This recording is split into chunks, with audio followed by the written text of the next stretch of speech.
The Philippines were a Spanish province for more than 300 years and are called after King Philip II of Spain, 1556 to 1598. Hunter-gatherers were the first inhabitants of the Philippines. However, people began to learn how to cultivate between 3000 and 2000 BC. They raised domesticated animals as well as grains.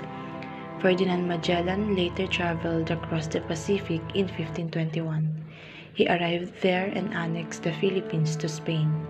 Lapu-Lapu was one of the chiefs who refused to comply with Magellan's demand that they submit to Humabon.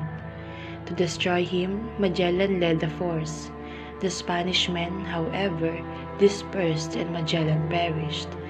It wasn't until Miguel Lopez de Legazpi's expedition in 1565 that the Spanish established a presence in the Philippines by fortifying Cebu. The Spaniards eventually arrived in Luzon in 1571. The city of Intramuros, later known as Manila, was constructed here and ultimately served as the Philippine nation's capital. Luzon was taken over by the Spanish conquistador who marched inland. They established a feudal order.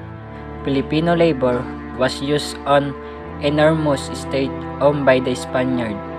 Conquistadors were followed by peers who led the Filipino to the Catholic faith. Additionally, the peers constructed colleges and universities. Chinese export to the Philippines each year include items like silk, porcelain, and lacquer. They were retained to Mexico from there. The years of the Philippines passed without incident until the British took control of Manila in 1762. In accordance with the stipulation of the Treaty of Paris, which was signed in 1763, they held it for 2 years until giving it back in 1764. Philippines during the 19th century. There was an uprising in Cavite in 1872, but it was put down impromptly. However, a writer by the name of Jose Rizal contributed to the growth of nationalist sentiment. In 1861 to 1896, he produced 2 books that paint and flame of nationalism, Noli Me Tangere, Touch Me Not, and El Filibusterismo. The Filibusterer, La Liga Filipina was a group started by Jose Rizal in 1892 that advocate reform as opposed to revolution. Rizal was consequently detained and sent into the exile to the Bitan, Mindanao. In the meantime, Andres Bonifacio founded the Katipunan, a more radical group. They started to revolt in August 1896. Jose Rizal was executed on December 30, 1896, notwithstanding the fact that he had not supported the revolution as been claimed. However, the revolution grew and his execution did not but inflame Filipino sentiment. The USA and Spain conflict then broke out in 1898. The Spanish fleet was routed by the Americans on April 30, 1898 in Manila Bay. On June 12, their commander Emilio Aguinaldo proclaimed the Philippines independent. However, Spain gave the USA control on the Philippines as a part of peace agreement. The American had invasion strategy. On February 4, 1899, hostilities between the Filipinos and American troops in Manila broke out.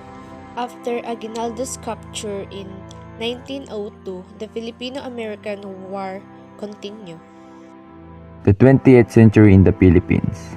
Paternalistic American control was exhibited in the Philippines. Their program was known as benevolent assimilation. The Filipinos were supposed to be Americanized, but they never quite managed it. But they did some good too. A ship the Thomas carried a large number of American professors who contribute to an improvement in literacy in the Philippines. The Philippines became a Commonwealth and achieved partial independence in 1935. President Manuel Quezon took office. The Philippines would achieve full independence in 1945 as promised by the USA. Japan, whoever launched an attack on the US fleet at Pearl Harbor in December 1941. Japanese troops invade the Philippines on December 10, 1941. Manila was taken in January 2, 1941. All of the Philippines has been under Japanese control by May 6, 1942. But in October 1944, American troops went back to the Philippines. Manila was retaken in February 1945.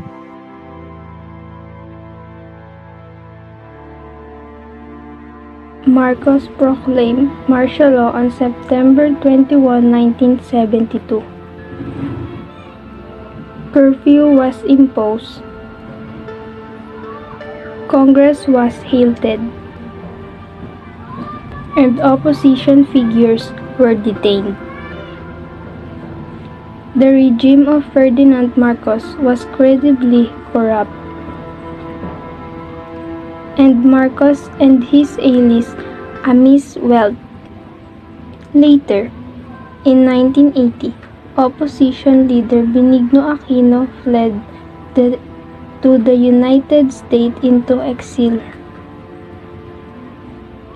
On August 21, 1983, he came back and was shot. Aquino became a martyr, and his assassination infuriated the Filipino people. Elections were called by Marcos in February 1986. The opposite banded together behind Cory Aquino, Benigno's widow. Marcos announced his win, a clear case of electoral fraud. Ordinary folks flocked to the streets to support Cory Aquino,